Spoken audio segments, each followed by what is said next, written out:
Hey YouTube, it's ICU, and today I wanted to make a video to both say Happy New Year and to kind of go over the year in general as far as jailbreaks are concerned. But like I said, first, Happy New Year, Happy 2013 guys.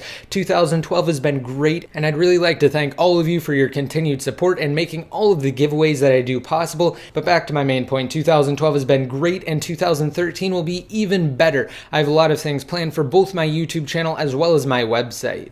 So now without any further ado, let's go ahead and get into jailbreaking. Now, my past few videos, I have answered a lot of questions related to jailbreaking, and I've also gone into depth on the current jailbreak status and kind of explained things. Well, now I'm going to go even further into depth and answer more of your questions. So right here, I have just a very basic chart I created in Photoshop, and I've kind of just broken it down for you guys. So let me zoom in here. I have it separated into two different categories, jailbreakable and non-jailbreakable. That's currently right now. There have been jailbreaks for some of these devices in the past, but there isn't currently a jailbreak available for those devices on that side of the chart. So now what I'm going to do is explain it to you guys. So for jailbreakable here, we have the current tethered jailbreak, which supports iOS 6 as well as 6.0.1, which is the latest firmware for all devices that aren't either the iPad mini or the iPhone 5, which were the only two devices that Apple released iOS 6.0.2 for. So I'm going to go more into depth in a second,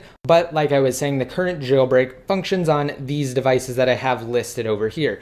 And that's because it's a boot ROM-based jailbreak, meaning it takes advantage of a hardware-based exploit, and it's impossible for Apple to patch it for the devices that it supports. In order to do that, they'd have to release new devices, which obviously they've done since the jailbreak. And they have also phased out older devices as well by not supporting them in iOS 6, which is why there are only a limited number of devices that are supported by the current jailbreak, which utilizes GeoHot's LimeRain exploit from 2010. So as far as the devices that can currently be jailbroken, they're the A4 based devices, which include the iPhone 4 as well as the 4th generation iPod Touch. Now, like I said, there are more, but Apple stopped supporting them in iOS 6. And there's also the iPhone 3GS, which is powered by a 600 megahertz ARM Cortex A8 processor.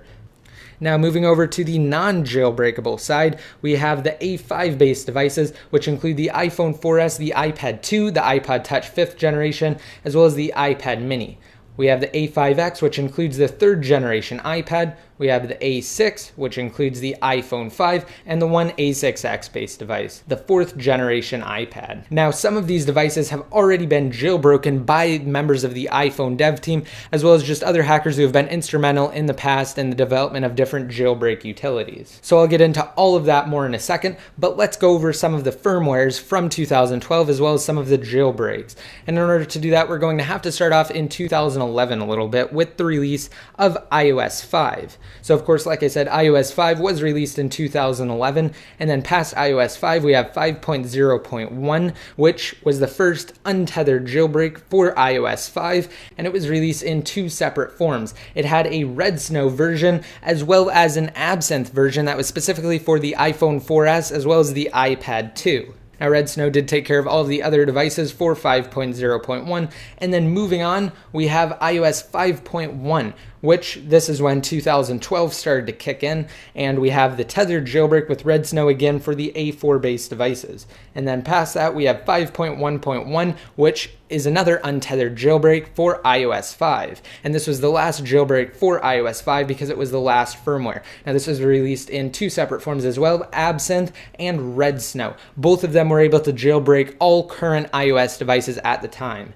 Now, past that, we have iOS 6, and this is where things start to get a little unfortunate because we don't have an untethered jailbreak for iOS 6 yet. However, we're just barely into the releases for iOS 6, and we have a long time to go before iOS 7 is released. So past iOS 6, we have 6.0.1, which, like I was saying, is the current firmware for all devices that aren't either the iPhone 5 or the iPad mini, because Apple did release 6.0.2 to address an unnamed Wi-Fi bug, and that's most likely to prepare them for iOS 6.1, 1, so that all devices will be able to successfully use Apple's over-the-air update feature when they're connected to Wi-Fi. And obviously a Wi-Fi bug could affect the ability to upgrade for a lot of users. Now let's go ahead and go over some key points in the jailbreak status for iOS 6. Let's bring up Safari here and Best Tech Info. And speaking of Best Tech Info, I did just recently push out a new design for my site, so just be sure to check it out. Again, I am currently working on it. It looks much better on the desktop version than on either the iPad or the mobile iPhone version.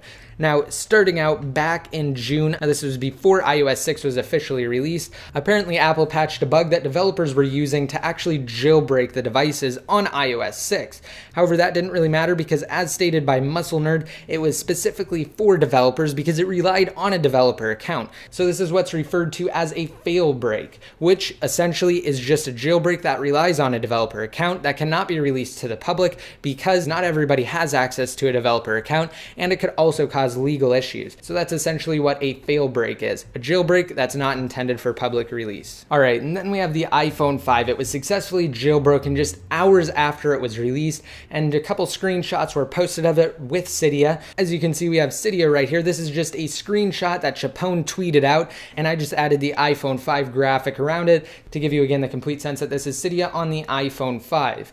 But this jailbreak was through a fail break method, and basically the theory behind this is that if they can jailbreak it using a failbreak method, then hopefully they'll be able to jailbreak it and release it to the public. All right, and then after that we have Pod2G discussing iOS 6 and the iPhone 5 untethered jailbreak at WWDC. I'm not really going to go too into depth on this. Same thing with a lot of the articles I'm covering. I'll just link you guys to the most important ones down below in the more info. All right, and then following Pod2G's talk, we actually have Planet Being with great news related to the iPhone 5 jailbreak. Now, he tweeted out that he's upgraded the failbreak with a kernel exploit so that tweaks actually work on the iPhone 5, and that he's achieved almost a full tethered jailbreak through a developer account. So more progress was made to the development of the iPhone 5 jailbreak in October. So of course, this is absolutely great news. And on the heels of that, it was announced that the iPad mini was successfully jailbroken just one day after it was released in November. Muscle Nerd, the leader and public face of the iPhone dev team,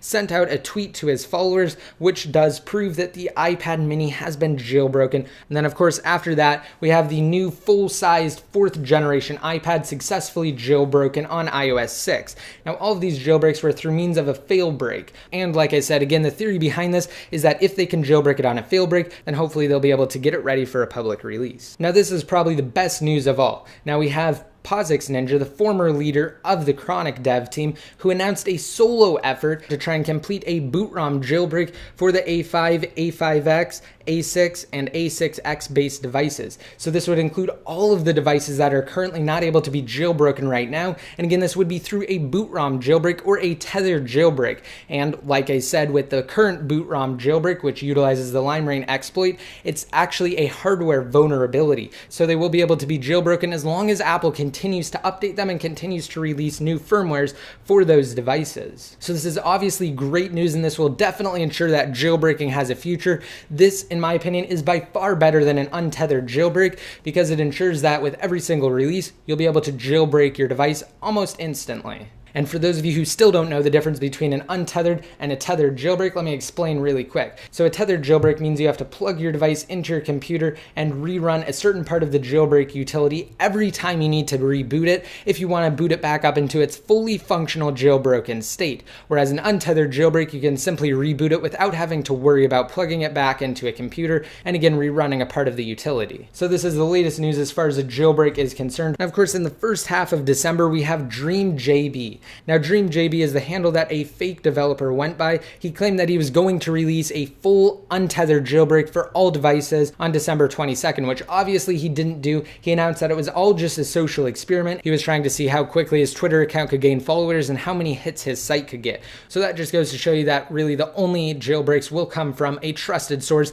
being members of the iPhone or Chronic dev teams. All right, and finally, while this isn't actually related to jailbreaking itself, it definitely served as a major part of jailbreaking for a lot of users. Now, Hackulous has officially been shut down, and the Installous piracy source has been removed from Cydia. So no more cracked or pirated apps from Installous. Now, personally, I'm against piracy, and I think this is absolutely great news. However, as pointed out in the Hackulous resignation message, it's quite possible that the void left by the closure of Hackulous other more established communities will swiftly rise to prominence. But if you guys are interested in a completely legal way to obtain free paid iOS applications from Apple's App Store, just be sure to check down below. I have a couple of videos which go into depth and they explain, again, how you can earn paid iOS apps from Apple's App Store. So I hope you guys liked this video, and I hope you guys have a great new year. Again, 2013 is going to be great. I have a lot of awesome things in store for this year. And don't forget, if you guys like this video, just be sure to rate it up and leave your comments down below in the comments section to enter to win a brand new 4th generation iPad. Now, to be updated more often, don't forget to like me on Facebook, follow me on Twitter, and add me in one of your circles inside of Google+. And until next time, this is ICU signing out.